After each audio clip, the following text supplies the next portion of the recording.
இந்தியாவுல திட்டமிடுதல் பத்தி பார்க்கலாம். திட்டமிடுதல வந்து முதன் முதலா செயல்படுத்த தொடங்கிய நாடு வந்து சோவியத் ஒன்றியம். 1928ல வந்து செயல்படுத்தியிருக்காங்க. இந்த பொருளாதார திட்டமிடுதல் தான் சோவியத் நாட்ட வந்து வல்லரசு நாடாக மாற்ற உதவியிருக்கு. 1930கள்ல பொருளாதார பெருமந்தம் அமெரிக்காவுல வந்து ஏற்பட்டிருக்கு. அது வந்து மக்களோட வாங்கும் திறனை குறைத்து சிக்கலான சூழ்நிலைய வந்து உருவாக்குனதுனால, அங்க பொருளாதார திட்டமிடுதல் அவசியம் அப்படிங்கிற கருத்து வந்து வலுவடைஞ்சிருக்கு.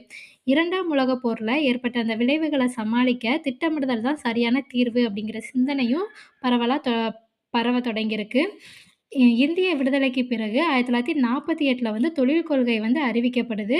அதுல மைய திட்டக்குழு மற்றும் கலப்பு பொருளாதார அமைப்பு முறை ஆகிய 2யுமே அமைக்க பரிந்துரைச்சிருக்காங்க.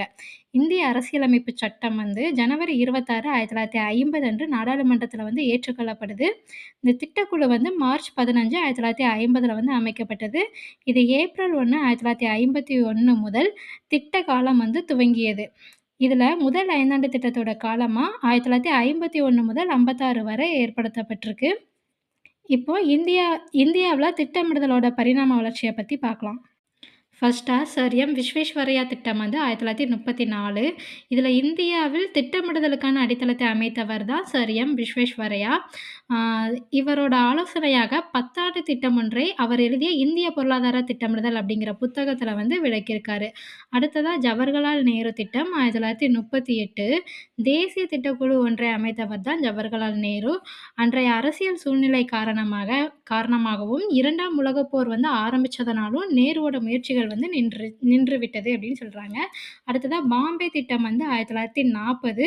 இது வந்து மும்பையோட முன்னணி தொழிலதிபர்கள் தான் இந்த திட்டத்த வந்து 1938ல வந்து முன்மொழிஞ்சிருக்காங்க. இது வந்து ஒரு 15 ஆண்டுகளுக்கான ஒரு தொழில் முதலீட்டு திட்டம்னு சொல்றாங்க. அடுத்ததா எஸ்.என். அகர்வால் திட்டம் 1944. இது காந்திய திட்டத்த வந்து 1944ல வந்து இவர் வழங்கியிருக்காரு. இது வந்து வேளாண்மை மற்றும் கிராமிய பொருளாதார முன்னேற்றத்துக்கான ஒரு திட்டம் தான் இந்த எஸ்.என். அகர்வால் திட்டம். அடுத்ததா எம்.என். ராய் திட்டம் வந்து 1945.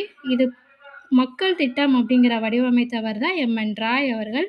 இது வந்து வேளாண்மை உற்பத்தி மற்றும் விநியோகத்தை இயந்திரமயமாக்குவதையும், நுகர்வுப் பொருட்கள வந்து அரசே விநியோகம் செய்ய வேண்டும் அப்படிங்கிறதையும் வலியுறுத்தியது இந்த எம்.என். ராய் திட்டம். அடுத்ததா ஜெயப்பிரகாஷ் நாராயணன் திட்டம் 1950. இதத்தான் சர்வோதயா திட்டம் அப்படின்னு சொல்றாங்க. காந்தி மற்றும் வினோபா பாவே ஆகியோரோட கருத்துக்களின் உத்வேகத்தால் தயாரிக்கப்பட்ட திட்டம் தான் இது.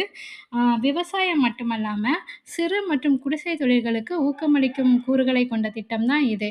இந்த 6 திட்டத்தையும் கவனமா ஆராய்ந்து திட்டக்குழுவை அமைத்து 5 ஆண்டு திட்டங்களாக செயல்படுத்த நேரு வந்து முடிவெடுக்கிறாரு.